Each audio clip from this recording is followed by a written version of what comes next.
आज का संदेश परमेश्वर के प्रेम के दो रूप देखेंगे हम।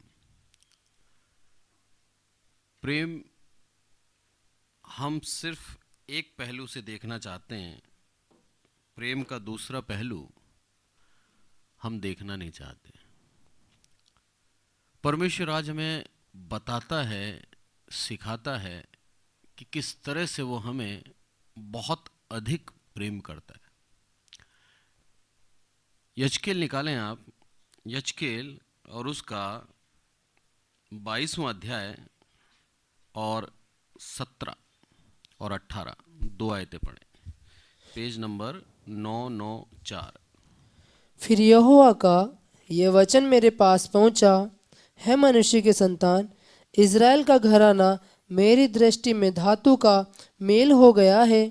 वे सब के सब भट्ठी के बीच के पीतल के रांगे और लोहे और शीशे के समान बन गए हैं। वे चांदी के मेल के समान हो गए हैं। आमीन। आमीन। क्या बोला? फिर यहोवा का ये वचन मेरे पास पहुंचा, हे मनुष्य के संतान, इस्राएल का घराना मेरी दृष्टि में धातु का मैल हो गया है। इस चीज को समझना बहुत जरूरी है। धातु बहुत कीमती होती है, चांदी कीमती है, पर चांदी का जो मैल होता है उसकी कीमत कुछ नहीं है। परमेश्वर की दृष्टि में पूरा इस्राएली जाति कीमती था। परमेश्वर ने इस्राएल को चुना था। अब्राहम से प्रतिज्ञा करी, बोला तू मेरी आज्ञाओं को मानना और तेरे और मेरे बीच में जो ये वाचा हुई है इसका एक शारीरिक चिन्ह तू लेके चलना, और मैं तेरा परमेश्वर होऊंगा और मैं तेरी अगुवाई करूंगा। ये वाचा बांधी थी।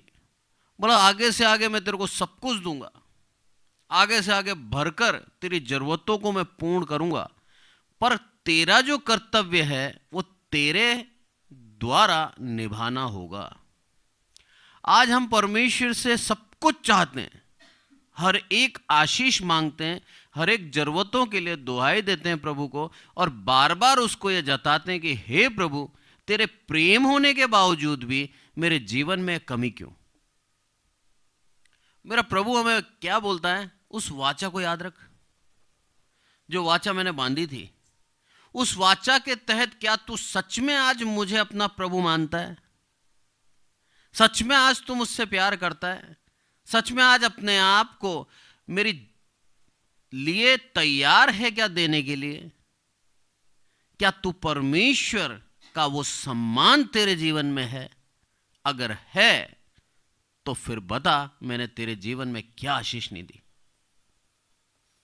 पर हमारे जीवन के अंदर हम सही चलते हैं, सीधे चलते हैं, और चलते चलते एकदम से मुड़ जाते हैं और मुड़ के गिर जाते हैं। फिर प्रभु को दुहाई देते हैं, हे प्रभु बचा ले। मेरा प्रभु अनुग्रहकारी है, वो बचाता है। यहां पर क्या कह रहा है प्रभु?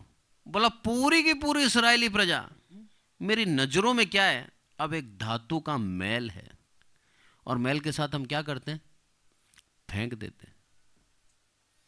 चांदी को संभालते हो आप, पर चांदी के मैल को आप नहीं संभालते। आज परमेश्वर ने हमें चांदी बनाया। आज परमेश्वर की दृष्टि में हम अनमोल हैं।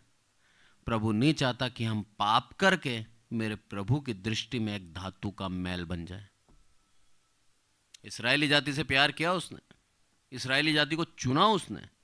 संसार के अंदर सिर्फ इस्राएली नहीं थे, संसार के अंदर ढेर सारे लोग थे, पर परमेश्वर की दया दृष्टि अब्राहम के ऊपर हुई। उसका कारण था, जैसे ही अब्राहम से बोला तुझे एक वाचा का देश देता हूं, अब्राहम ने सब कुछ त्याग कर, अपने पिता की संपत्ति त्याग कर, अपना अच्छा जीवन त्याग कर उस बंजर भूमि की ओर जाने को तैयार हो गया।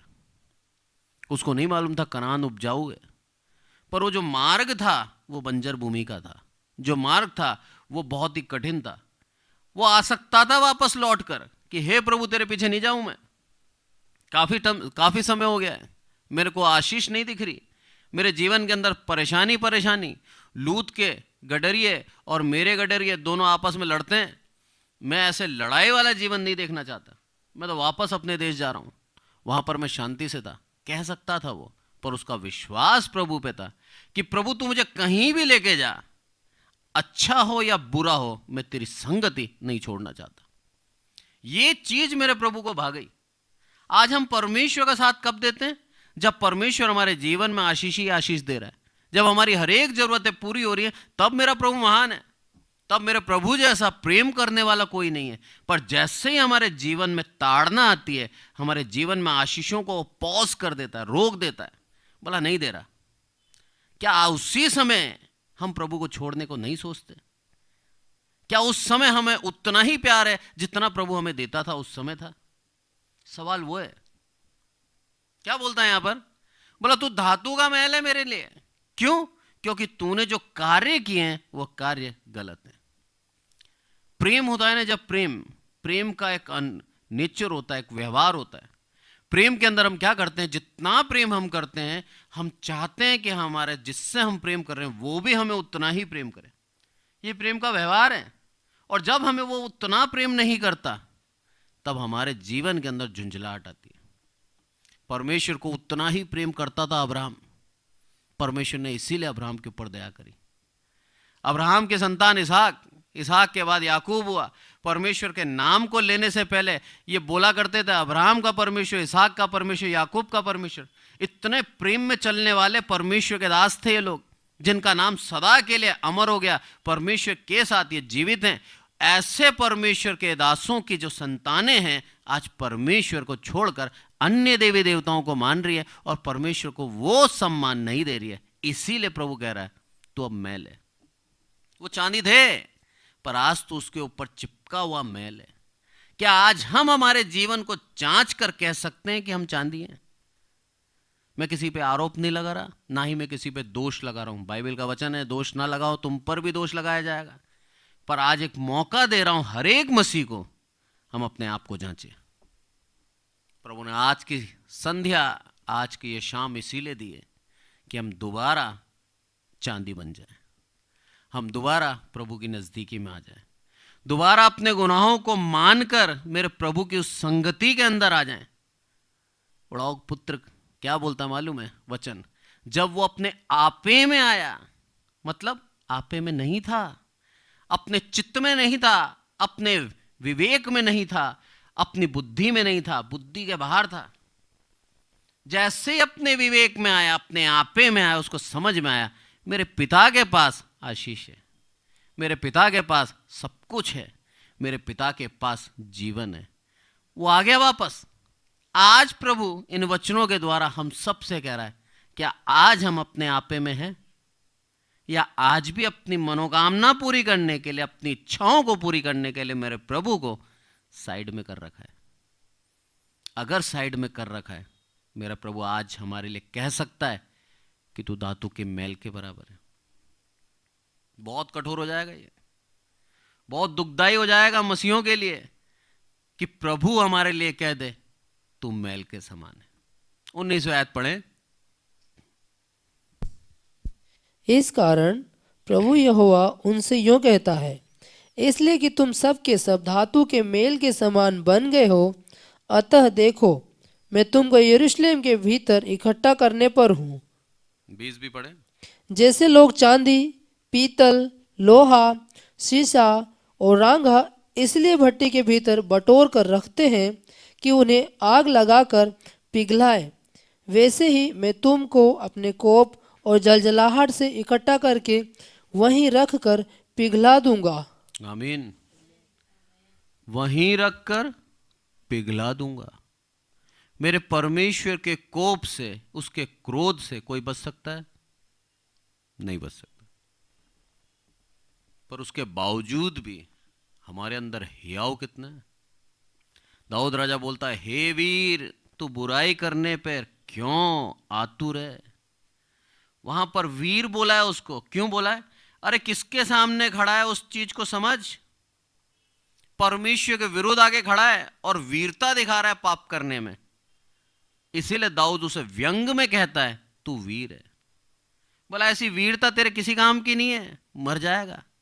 यहां पर प्रभु क्या बोलता है? पिघला दूंगा। जैसे लोग क्या करते हैं, सारी धातुओं को, कौन कौन सी धातु ली, चांदी, पीतल, लोहा, सीसा, रांगा, सबको इकट्ठा कर लिया और सबको डाल दिया भट्टी के अंदर, और क्या बोलता है, पिघला दूंगा, वैसे ही मैं तुम्हें पिघला दूंगा। हमारे जीवन की अशुद्धियों पे जांचने की आज हमें आवश्यकता है। परमेश्वर है, बहुत प्यार करता है हमसे, बहुत प्यार करता है, ये प्यार का नेचर है। मनुष्यों ने, इस्राएलियों ने परमेश्वर को प्रेम किया था और परमेश्वर के लिए अपने जीवन को जी रहे थे ईमानदारी के साथ। ऐसा नहीं है कि सदा से इस्राएली ऐसे ही थे।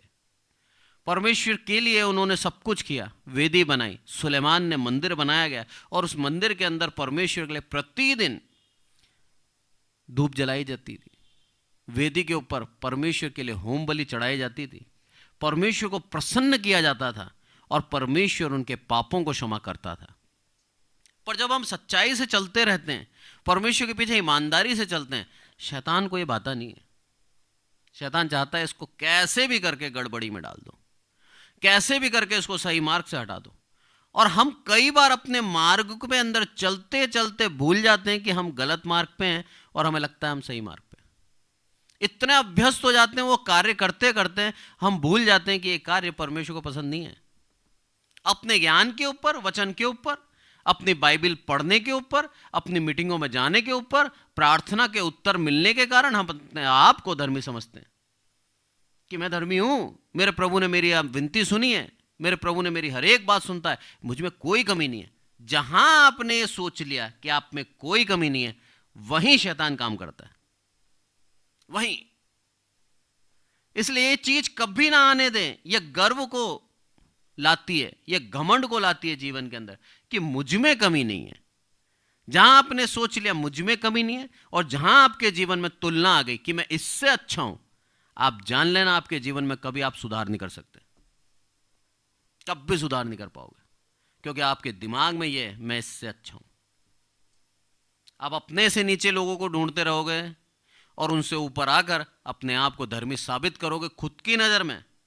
पर वचन क्या कहता है, परमेश्वर मनों को तोलता है।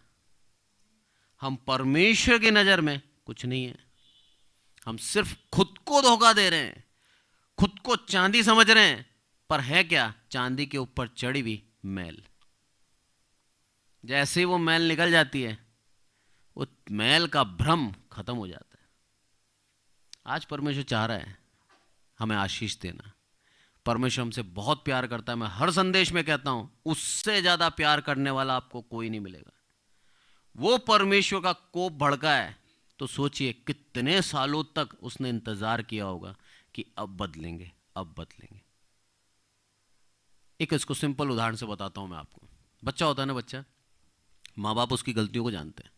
बच्चा कितना ही छुपा ले, सोचे घर से दूर जाकर मैं पाप कर रहा हूं, मेरे माँ बाप को नहीं मालूम, 100% कह दूं माँ बाप को सब मालूम होता है। बस माँ बाप आंख बंद करता है। क्यों करता है? अपने आप सुधर जाए। अगर मैं इसको बोलूंगा तो इसकी बेइज्जती हो जाएगी। ये दृढ़ता से सामने आ सकता है, ये मेरा विरोध करके मेरे को भी बेइज्जत कर सकता है। इसलिए माँ बाप क्या करते हैं, उसको इनडायरेक्टली समझाने का प्रयास करते हैं कि तू समझ जा। बहुत से बच्चे समझ जाते हैं और बहुत से दृढ़ता के साथ अपनी बुराई के साथ बने रहते हैं। जो बने रहते हैं बुराई के साथ, उनका अंत बुरा होता है। वो अपने जीवन के अंदर कामयाब नहीं हो पाते। वो अपने जीवन के अंदर छोटे मोटे काम करके ही अपनी जीविका चलाते हैं। पर जो माँ बाप की आज्ञा मानकर अपने जीवन को सुधार लेते हैं, वो एक कामयाब मनुष्य बन जाते हैं। परमेश्वर भी ऐसा ही है, हमको बेइज्जत नहीं करता, हमारी गलतियों के ऊपर पर्दा डालता है। हम उसकी संतान हैं। वो जानता है इसको बेपर्दा नहीं करना है मुझे। हमें सिखाता है वचनों के द्वारा, हम वचन पढ़ना बंद कर देते हैं। हमें सिखाता है लोगों के उदाहरण के द्वारा, हम उसको सुनना बंद कर देते हैं। जो चीज हमें सुधारती है, उस चीज को हम सुनना बंद कर देते हैं और अपनी गलतियों के अंदर मदमस्त होकर जीवन जीते हैं। दाऊद राजा भी ऐसे ही जी रहा था।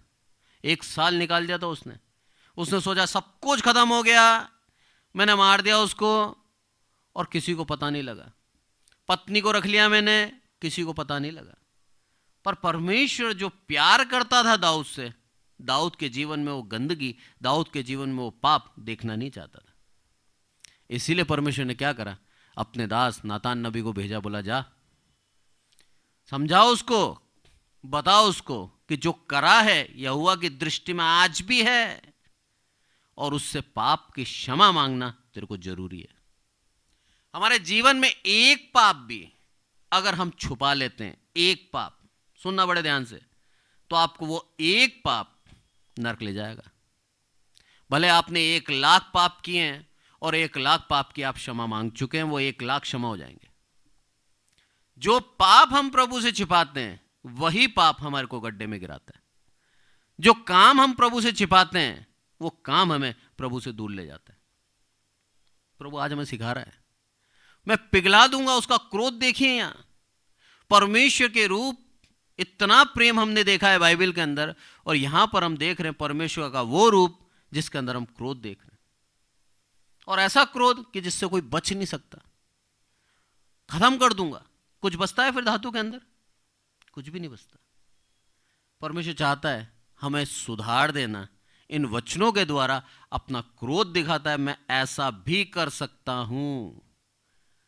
सुन के मान ले तो ठीक है, नहीं तो हम उसके लिए तैयार हैं। परमेश्वर का वचन, पिता नहीं बोलता अपने बच्चे को देख मान जा नहीं तो मारूंगा। एक बार बोलता है, 2 बार बोलता है, 3 बार बोलता है। माँ बाप ऐसे ही बोलते हैं। उसके बावजूद भी जब बच्चा नहीं सुधरता तब उसको छड़ी उठानी पड़ती है। तब उसको समझ में आती है पिता सच में क्रोधित है। मेरा प्रभु नहीं चाहता कि वो छड़ी उठाए। मेरा प्रभु अपने वचनों के द्वारा हमें बता रहा है कि वो हमसे क्रोधित है। बता रहा है तुम मेरी दृष्टि में अब वो नहीं रहे जिसको मैंने चुना था। तुमने खुद अपने इमेज को खराब किया है। बच्चा होता है ना, बच्चा माँ बाप की आज्ञा मानता है, माँ बाप के पीछे चलता है, माँ बाप की इच्छा के अनुसार कार्य करता है। कोई भी मेहमान आएगा, माँ बाप उसको खड़ा करके क्या बोलते हैं, मेरा लड़का है ये। आज देख लो 20 साल का हो गया है पर दोबारा जवाब नहीं देता मुझे। आज इतना बड़ा हो गया है, मेरी आज्ञा के बिना कोई कार्य नहीं करता। ऐसे ही मेरा पिता परमेश्वर भी शैतान के सामने हमारी बड़ाई करता है। अय्यूब की बड़ाई करी उसने, बताया कि इस जैसा खरा इंसान पूरे उजरे देश में नहीं है। बोला ये है मेरा दास। प्रभु चाहता है उस सोने के समान, उस चांदी के समान हम चमकें जिसको कोई गंदा नहीं कर सकता। पर आज हम उस गंदगी को लेकर प्रभु के साथ चल रहे हैं। प्रभु नहीं चाहता हमें अपने जीवन को ऐसे जिए। इसलिए आज इन वचनों के द्वारा चेतावनी दे रहा है कि मेरा प्रेम देखा है तुमने एक तरफ, मेरा क्रोध को भी देखो। यहां पर भी उसका प्रेम है, उस प्रेम के कारण वो क्रोधित हुआ है। अगर उसका प्रेम नहीं होता तो वो क्रोधित नहीं होता। इस्राएलियों के विषय में कहा है, अन्य जातियों के विषय में नहीं कहा। यहां पर दिखाया है इस्राएल तू मेरे को छोड़कर गया, इसका क्रोध मुझे है। अरे अन्य जाति तो पहले ही छोड़ चुके हैं, उन्होंने अपनाया ही नहीं। अरे मैंने उनको नहीं अपनाया, इसलिए वो जो कुछ करते हैं मुझे उससे कोई फर्क नहीं पड़ता। आज पूरी दुनिया के लिए प्रभु यीशु मसीह ने वो उपाय दिया है। आज पूरी दुनिया को प्रभु ने अपना कहा है। जो उसके ऊपर नाम पर चलता है, जो विश्वास करता है, मेरा प्रभु उसके ऊपर दया करता है। आगे पढ़ें आप 22वीं आयत। जैसे चांदी भट्टी के बीच में पिघलाई जाती है, वैसे ही तुम उसके बीच में पिघलाए जाओगे।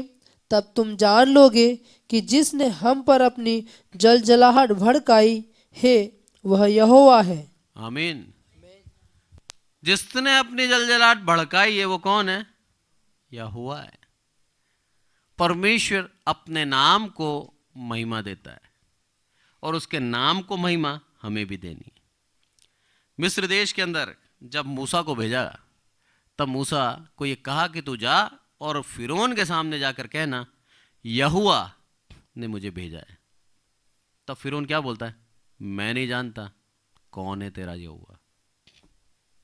उसका वो एक स्टेटमेंट, एक बात ये कह देना कि मैं नहीं जानता कौन यहोवा है, उस एक स्टेटमेंट ने, एक वाक्य ने पूरे मिस्र देश की गत बदल दी। परमेश्वर जानता है बता देना कि वो कौन है। 10 बड़ी बड़ी विपत्तियां देना, ऐसी विपत्तियां जिसका कोई तोड़ मिस्र के पास नहीं था। परेशान हो गया राजा, दुखी हो जाता था राजा, फिर बुलाता था मूसा को, फिर कहता था अब की बार मैंने पाप किया है, अब की क्षमा कर दे, आगे से मैं तुम्हें जाने दूंगा। फिर वही करता था, फिर दुख उठाता था। ना केवल वो, उसके प्रजा और उसके जानवरों तक ने दुख उठाया। और अंत कैसे हुआ उस राजा का? परमेश्वर ने उसको समुद्र में डाल के मार डाला। जबकि मिस्र के राजाओं की एक प्रथा थी, बड़े बड़े पिरामिड बनाते थे अपने दूसरे जीवन के लिए। मृत्यु के बाद वो जीवन जानते थे, मृत्यु के बाद जीवन है, इसलिए बड़े बड़े पिरामिड बनाते थे। उस राजा को उसके अंदर रखा जाता था। परमेश्वर ने उसके नाम को ही खत्म कर दिया। यह है परमेश्वर का क्रोध। जब हम कहते हैं ना प्रभु मैं तुझे नहीं जानता, उसे मालूम है कैसे जानना सिखाना है। जब हम उसके सामर्थ्य को तुच्छ समझते हैं, उसकी ताकत को कुछ नहीं समझते, मेरा प्रभु जानता है ताकत कैसे दिखानी है। इस्राएल ने परमेश्वर की उस सामर्थ्य को कुछ नहीं समझा, और परमेश्वर के सामने अपने हाथों की बनाई हुई काठ की मूर्तियां रख ली, जिसको वो खुद भी नहीं जानते थे। कहीं देखा, बना लिया, और परमेश्वर की तुलना उसके साथ कर दी। मेरे प्रभु की उस सामर्थ्य को उन्होंने एक लकड़ी में बदल दिया। कितना क्रोध आएगा मनुष्य को, सोचिए आप। इसको एक सिंपल उदाहरण से समझाता हूं मैं। आप घर के अंदर अपने पिता को पिता कहते हैं, वो आनंदित है। पड़ोस का एक अंकल आए, उसको आप बोलें ये भी मेरा पिता है, पिता सुन लेगा? क्यों नहीं सुनेगा? उसको मालूम है मैं इसका पिता हूं। इस्राएल का पिता परमेश्वर है। परमेश्वर ने उसको अपनी संतान कहा है, और आज इस्राएल उसको छोड़कर जा रहा है। यही कारण से ये क्रोध परमेश्वर का इस्राएल के ऊपर भड़का। यजकेल जो कि एक याजक था और साथ ही भविष्यवक्ता भी था, उस याजक ने उस मंदिर को शुद्ध करने की एक आह्वान किया था। बोला तुम इस मंदिर को शुद्ध कर दो, क्योंकि यहां परमेश्वर का स्थान है, परमेश्वर यहां पर विराजमान है। सुलेमान ने विनती करी, 1000 बलि दी, और उसके बाद जाके परमेश्वर से निवेदन करा, हे प्रभु पृथ्वी तेरे पैरों की चौकी है, पर मैं तेरे से निवेदन करता हूं तू इस मंदिर में आकर वास कर। मेरे प्रभु की उदारता देखो आप। स्वर्ग राज्य छोड़कर आ गया इस पृथ्वी पर, और उस मंदिर के अंदर निवास करा। उस मंदिर के अंदर था वो परमेश्वर का प्रेजेंस, उस मंदिर के अंदर था, उपस्थिति थी, और उस उपस्थिति को इन्होंने तुच्छ जानकर पाप करते गए, और उस मंदिर को इन्होंने अशुद्ध कर दिया। आज प्रभु चाहता है इस मंदिर के अंदर जो परमेश्वर की उपस्थिति है, उस मंदिर को हम अशुद्ध ना करें। परमेश्वर की उपस्थिति है इस मंदिर में। यह देह आज प्रभु का मंदिर है। प्रभु यीशु मसीह के आगमन के बाद मेरा परमेश्वर का साथ सदा के लिए मनुष्यों को मिल गया। प्रभु यीशु मसीह एकमात्र ऐसी देह थी, पहली देह, जिसके अंदर सदा के लिए प्रभु का आत्मा था, और आज भी है। उससे पहले जितने भी परमेश्वर के दास रहे, दाऊद हुआ, शिमशोन हुआ, हर एक आत्मा उतरता था, बल से कार्य करता था, और आत्मा चला जाता था। पर प्रभु यीशु मसीह एक ऐसी देह थी, यीशु की वो देह, जिसके अंदर सदा के लिए वो आत्मा रही। आज वही आत्मा उसने हम सबको दे दी। ये परमेश्वर का साथ है जो आज हमें मिला है। इसलिए आज हमारी देह को उसने मंदिर कहा है। आज हमारी देह मंदिर है, और परमेश्वर चाहता है इस मंदिर को शुद्ध रखना। इस मंदिर के अंदर अगर कोई मैल है तो मेरा प्रभु चाहता है इस मैल को दूर करे। इसका क्रोध आसान नहीं है। यजकेल के अंदर हमने इसका क्रोध देखा, यूहन्ना के अंदर परमेश्वर का प्रेम देखेंगे। यूहन्ना 3:16 निकालें आप। क्योंकि परमेश्वर ने जगत से ऐसा प्रेम रखा कि उसने अपना एकलौता पुत्र दे दिया, ताकि जो कोई उस पर विश्वास करे वह नष्ट न हो, परंतु अनंत जीवन पाए। आमीन। वही परमेश्वर जिसका क्रोध देखा अभी हमने। परमेश्वर का वचन क्या कहता है यहां पर? परमेश्वर ने जगत से ऐसा प्रेम रखा कि उसने अपना इकलौता पुत्र दे दिया। मेरे परमेश्वर कि दया है ये, उसको मालूम था मनुष्य बिना उस आत्मा के पाप से नहीं जीत सकता। मेरे परमेश्वर ने अपना इकलौता पुत्र दे दिया। आज जो कोई प्रभु यीशु मसीह की नाम से चलता है, प्रभु यीशु मसीह के इच्छाओं के ऊपर चलता है, उसके स्वभाव को अपना लेता है, वो परमेश्वर का पुत्र और पुत्री कहला रहा है। और आज हम उस यीशु की देह के कारण, आज जो हमारी देह भी पवित्र आत्मा से परिपूर्ण हो गई है, आज परमेश्वर की दया से आज हम उसके वारिस ठहरे। यह है परमेश्वर का प्रेम। एक तरफ हमने उसका क्रोध देखा, एक तरफ हमने देखा कि उसका वचन कहता है कि मैं तुम्हारे अशुद्धियों के कारण तुम्हें पिघला दूंगा, खत्म कर दूंगा। और यहां पर क्या है, अनंत काल का जीवन एक वारिस के रूप में प्रभु हमें देना चाहता है। प्रभु हमें सिखा रहा है दोनों पहलू उसके, उसका क्रोध भी, उसका प्रेम भी। यदि आज हम उसके करीब आकर उसको छोड़कर अन्य जगह जाते हैं, परमेश्वर की तुलना को हम किसी और से करते हैं, परमेश्वर का नाम का अनादर करते हैं, तो मेरे प्रभु बोलता है वो क्रोध के लिए तैयार है।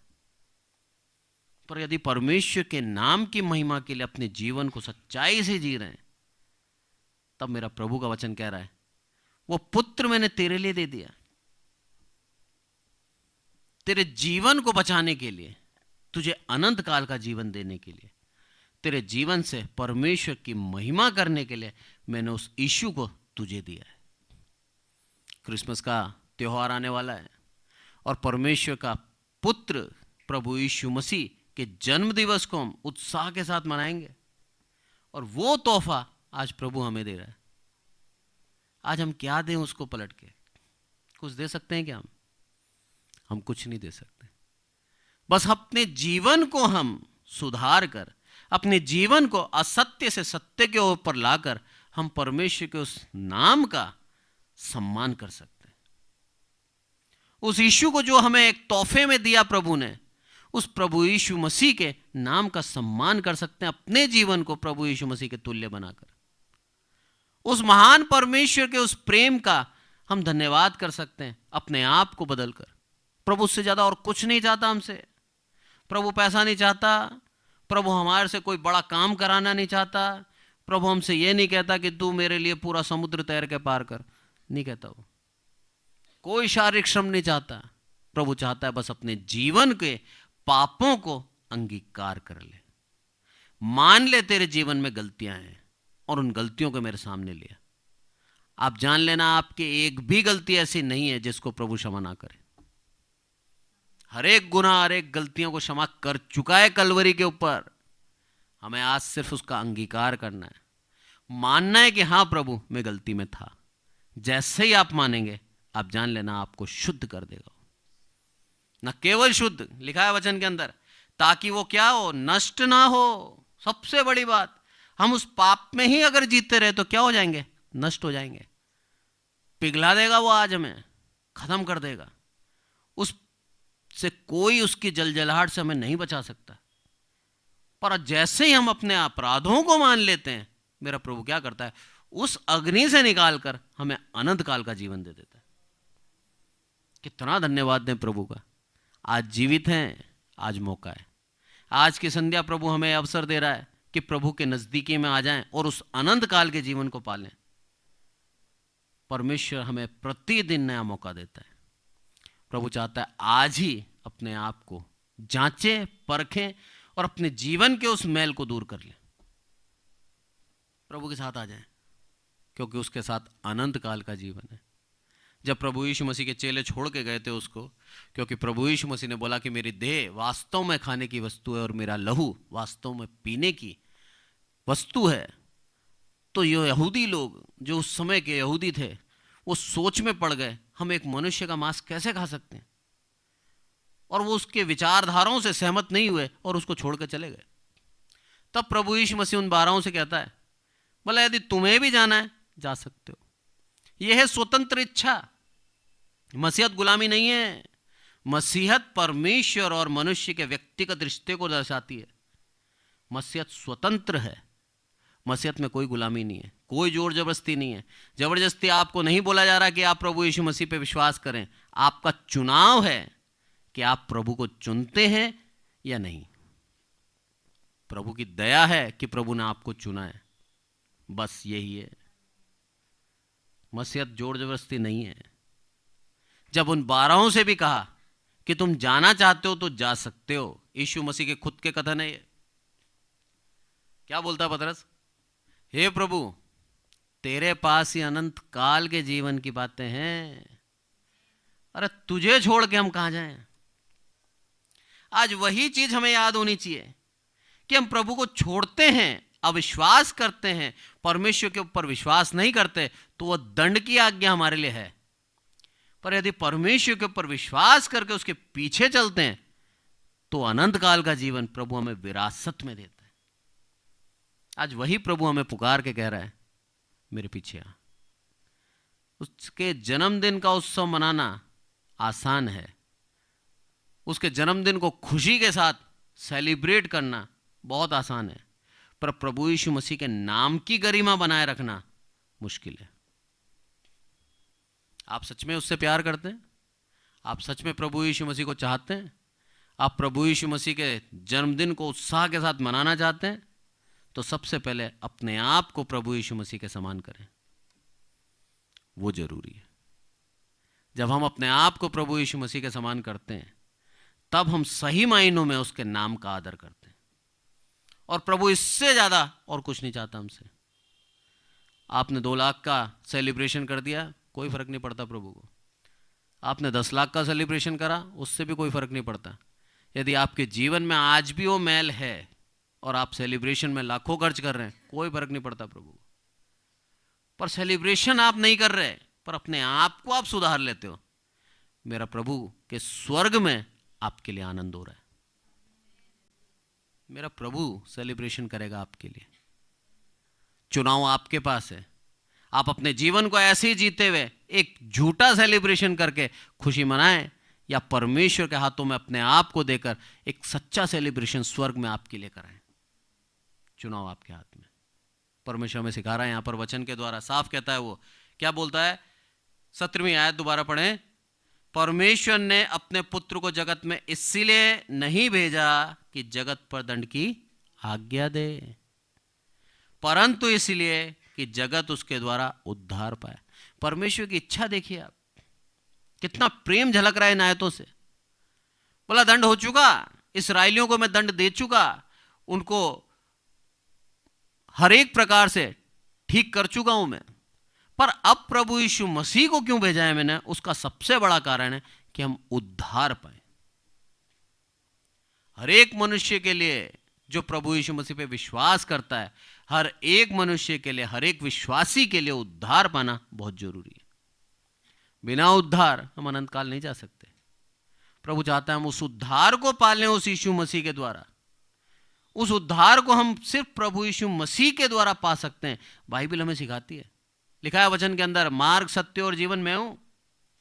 प्रभु यीशु मसीह ही मार्ग है, वही सत्य और वही जीवन है। आज हम उसको किस तरह से देख रहे हैं? क्या हम सिर्फ आशीषों का द्वार समझ के प्रभु यीशु मसीह पीछे आए, या फिर अपने जीवन का उद्धारकर्ता करके उसको ग्रहण करते हैं? चुनाव हमारे ऊपर है। या सिर्फ हम ये चाहते हैं कि प्रभु तू आशीष ही आशीष देता रहे, काफी है मेरे लिए, मेरे जीवन को मैं मेरे हिसाब से जीऊंगा। अगर आज भी हम ऐसे ही मसीह हैं, प्रभु कह रहा है तेरे अंदर मैल लगा हुआ है, बदल अपने आप को, सच्चाई से मुझे जान, परख कि मैं क्या हूं। वचन कहता है भजन संहिता के अंदर, चख के देख वो कैसा भला है। क्या आज हमने सच में उसे चखा है, या सिर्फ आशीषों के कारण हम उसको भला कहते हैं? आपके जीवन में ऐसे पल भी आएंगे जब आपके जीवन में उसकी तरफ से कोई उत्तर नहीं आएगा। आप प्रार्थना पर प्रार्थना कर रहे हैं, पर आपको उत्तर नहीं मिल रहा। 1 महीना निकल गया, 2 महीना निकल गया, 3 महीना निकल गया, कोई उत्तर नहीं है। पर आपको प्रभु बोलता है मेरे पीछे यूं ही चलता रहे। क्या उस पल में आप उसके पीछे चल पाएंगे क्या? दाऊद राजा के जीवन से बताता हूं मैं आपको। 7 साल उसके जीवन में, अगर हम उसके इतिहास को देखें, स्कॉलर्स जो उसके ऊपर स्टडी करते हैं, उन स्टडीज को अगर हम पढ़ें तो लिखा है कम से कम 7 साल वो जंगलों में भागा है, अपने जान को बचाया है। और शाऊल के विषय में लिखा है प्रतिदिन उसके पीछे आता था उसको मारने के लिए। 7 साल कम नहीं होते। 7 साल में कितनी बार उसने प्रार्थना करी होगी? दिन में 7 बार आता था उसके पास, प्रभु के पास, और उसकी प्रार्थना को उत्तर नहीं मिल रहा। उसको मिला क्या उत्तर कि प्रभु मुझे बचा ले? प्रभु बोलता है ऐसे ही जी। फिर बेचारा अपने सब कुछ सामान लेके भागता होगा दूसरी जगह, फिर वहां पर शाऊल आ जाता होगा। उसकी परिस्थिति देखिए आप। पर उसके मुंह से कभी भी यह नहीं निकला कि तू परमेश्वर अब मेरा परमेश्वर नहीं है। हम थोड़ा सा प्रभु के पास आते हैं, करीब आते हैं, दिन में 3 बार अगर बाइबल पढ़ना स्टार्ट करिए, 1 महीने बाद ही क्या चाहते हैं? प्रभु तेरे लिए 3 बार करता हूं, मेरे जीवन में क्या दिया तूने मुझे नया? प्रभु के पास हम क्यों आ रहे हैं? वो चीज हमें सीखनी है। प्रभु के पास सिर्फ आशीषों को पाने के लिए आ रहे हैं आप, तो मत आओ। प्रभु को जरूरत नहीं है। पर परमेश्वर की आज्ञा का पालन करना आप ध्येय समझते हैं। परमेश्वर की आज्ञा का पालन करना अगर आपको अच्छा लगता है और अपने जीवन को बचा लेते हो परमेश्वर की आज्ञा के करते हुए, तो परमेश्वर के पीछे हैं। आज प्रभु चाहता है कि हम उसके पीछे ईमानदारी से चलें। दाऊद राजा ने कभी भी ये नहीं बोला कि मेरा प्रभु तू सच्चा नहीं है। एक बार भी नहीं बोला हे प्रभु तूने शमूएल के द्वारा मेरा अभिषेक कराया था कि मैं राजा बनूंगा, और आज देख ये राजा मुझे मारना चाहता है, मैं मरने वाला हूं, मैं छुपा हुआ हूं इस गुफा के अंदर, और ये गुफा के अंदर भेज दिया तूने इसको। अगर शाऊल चिल्ला देता तो दाऊद बचता क्या? नहीं बचता। पर शाऊल की आंख बंद करी और दाऊद को अवसर दिया कि बदला लेता है या नहीं लेता। कैसी बात है ना? परमेश्वर अवसर देता है हमें। क्या हम न्याय अपने हाथ में लेते हैं क्या? अगर उस समय हम न्याय को छोड़ देते हैं तो हम बताते हैं कि प्रभु तेरे ऊपर सच्चा विश्वास करते हैं, मैं न्याय नहीं लूंगा।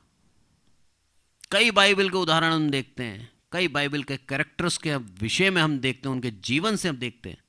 उनके जीवन में दुख ही दुख था, उसके बावजूद भी उन्होंने एक बार भी नहीं बोला मेरा प्रभु तूने मेरे जीवन में ऐसा क्यों किया।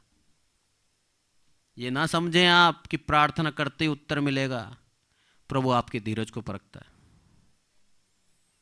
आपको विश्वास में बढ़ाना चाहता है, आपके जीवन के अंदर आपके विश्वास को दृढ़ करना चाहता है कि अब यह इससे नीचे नहीं जाएगा। इसलिए आपको स्थिर करता है, इसलिए आपकी प्रार्थनाओं को तुरंत नहीं सुनता। वो देखना चाहता है सच में मेरे पे कितना विश्वास करता है। जब आप डटे रहते हैं कि नहीं प्रभु तू ही देगा, तू ही करेगा, तेरा दामन मैं नहीं छोड़ूं, भले तू मुझे आशीष दे या ना दे, तेरा दामन मैं नहीं छोड़ूंगा। जब आप ये प्रण लेते हैं, विश्वास कर लेते हैं मेरा प्रभु ही सच्चा प्रभु है, आप जान लेना आपके जीवन को बदल देगा वो। परमेश्वर बहुत प्यार करता है, हर एक से प्यार करता है। ऐसा नहीं है कि वो विशेष किसी से प्यार करता है, सबके लिए उसने ये काम किया। लिखा है यहां पर जगत से उसने ऐसा प्रेम किया। जगत में सब आ गए, पर आज जो विश्वास करते हैं उनको मेरा प्रभु अपनी आशीष से आशीषित करता है। आज हमारा कर्तव्य है, लिखा है यूहन्ना के अंदर कि तुम्हारा कर्तव्य है कि तुम विश्वास करो। तो आज हम हमारा कर्तव्य करें, बस विश्वास। परमेश्वर का कार्य परमेश्वर अपने नियत समय पे करेगा। आमीन। उससे ज्यादा हमें उससे पूछना नहीं है, हम पूछ सकते नहीं हैं, हम सवाल कर सकते नहीं हैं। हमको कार्य दिया है, कर्तव्य दिया है कि हम परमेश्वर के पुत्र प्रभु यीशु मसीह पे विश्वास करें और उसके नाम से प्रार्थना करें। आप जान लेना वो आपके ऊपर से मैल हटा देगा, आपको चमकती हुई धातु बना देगा, आपको चांदी बना देगा, आपको अनमोल कर देगा। लोग आपकी वैल्यू करने लगेंगे, लोगों से आपकी महिमा कराएगा। ये परमेश्वर की दया है। परमेश्वर चाहता है उसकी संतान सदा आशीषित रहे, इसीलिए उसने सदा के लिए हमें आशीषित कर दिया है। हम उसका दामन छोड़ के जा रहे हैं और उस आशीष से वंचित हो रहे हैं। परमेश्वर हमसे बहुत प्यार करता है। 18वीं आयत पढ़ें आप। हाँ, जो उस पर विश्वास करता है उस पर दंड की आज्ञा नहीं होती, परंतु जो उस पर विश्वास नहीं करता वह दोषी ठहर चुका, इसलिए कि उसने परमेश्वर के एकलौते पुत्र के नाम पर विश्वास नहीं किया। आमीन। क्या बात बोली? जो उस पर विश्वास करता है उस पर दंड की आज्ञा नहीं है, पर जो विश्वास नहीं करता उसके ऊपर दंड की आज्ञा ठहर चुकी। ठहरेगी नहीं, ठहर चुकी। कितना डर के हमें जीवन जीना है। हमारे जीवन में कितनी बार हम अविश्वास करते हैं, कितनी बार हम परिस्थितियों को देख के बोलते हैं हे प्रभु दया कर। बोलता है दंड की आज्ञा ठहर चुकी, क्षमा मांग के प्रभु के पास आ जाएं दोबारा। विश्वासी कहलाएं, अविश्वासी ना बने। हम विश्वासी हैं, धन्यवाद दें प्रभु का कि हमारा विश्वास आज भी जीवित है। शैतान हमारे विश्वास को मार नहीं पाया, हमें आशा से निराशा में डाल नहीं पाया। परमेश्वर की दया से हमारे अंदर विश्वास आज भी जीवित है। इसलिए बोलता है जो विश्वास करता है वो क्या है, उस पर दंड की आज्ञा नहीं है। और दंड क्या था हमने देखा, पिघला दूंगा तुझे। अब हम बच गए उससे, हमने विश्वास कर लिया प्रभु पे। आगे क्या बोलता है, परंतु जो उस पर विश्वास नहीं करता वह दोषी ठहर चुका, इसीलिए कि उसने परमेश्वर के इकलौते पुत्र के नाम पर विश्वास नहीं किया। कहां विश्वास करना है वो भी बताया, यीशु मसीह पर विश्वास करना है। यीशु मसीह उद्धार करता है। यीशु मसीह हमारे लिए आया इस जगत में, कुंवारी से जन्मा, उसी यीशु मसीह के ऊपर विश्वास करना है कि मेरा प्रभु मेरे लिए आया, मेरा प्रभु मेरा उद्धार करता है। मेरे प्रभु का उत्सव बड़े आनंद के साथ मनाऊंगा और इस जीवन को प्रभु के लिए देता हूं। ऐसा जीवन जिए मसीह। मेरा प्रभु आपके साथ सदा बना रहेगा, आपको कभी अकेला नहीं छोड़ेगा। उसका वचन कहता है मैं तुझे कभी अनाथ नहीं छोड़ूंगा। उसका वचन कहता है मैं तुझे कभी धोखा नहीं दूंगा। आपका प्रभु आपके साथ है, ना आपको धोखा देगा ना आपको अकेला छोड़ेगा। जो कर्तव्य है हमारा, उस कर्तव्य को हम पूरी निष्ठा के साथ निभाएं। मेरे प्रभु यीशु मसीह पे विश्वास करें, आपके जीवन को बदल देगा। आज के वचन से प्रभु हमको आशीषित करें। आइए प्रार्थना करें। हे हमारे प्रभु, आपका बहुत बहुत धन्यवाद देते हैं। मेरे प्रभु सारी आदर महिमा आपको देते हैं। आपकी दया करुणा में पूरी कलीसिया बनी रहे, और जितने भी ऑनलाइन सुनते हैं मेरे प्रभु, हर एक को आशीषित करना मेरे प्रभु। आपका प्रेम देखा मेरे प्रभु, आपके प्रेम की जलजलाहट को भी हमने देखा मेरे प्रभु। हम अविश्वासी हैं तो हम उस जलजलाहट से बच नहीं सकते मेरे प्रभु, पर यदि हम विश्वासी हैं तो मेरे प्रभु उस दंड की आज्ञा हमारे ऊपर से आपने हटा दी मेरे प्रभु। आपकी दया, आपकी करुणा के लिए धन्यवाद देता हूँ मेरे प्रभु। आपके उस महान प्रेम के लिए धन्यवाद देता हूँ मेरे प्रभु, जिसके द्वारा आपने प्रभु यीशु मसीह को इस जगत में भेजा मेरे प्रभु। धन्यवाद देता हूँ मेरे प्रभु, आपकी दया ऐसे ही हम पर बनी रहे मेरे प्रभु।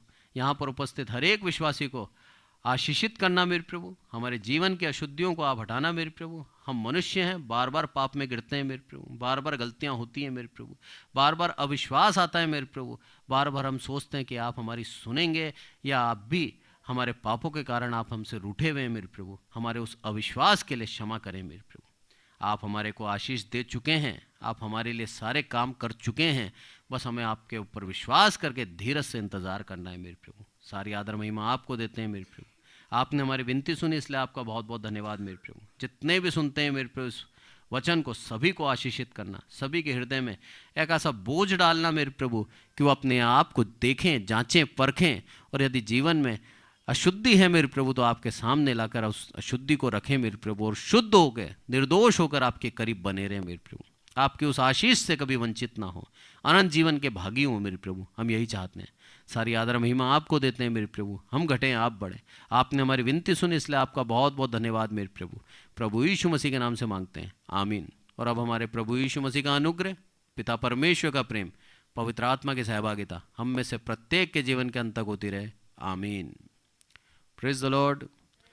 Thank you so much.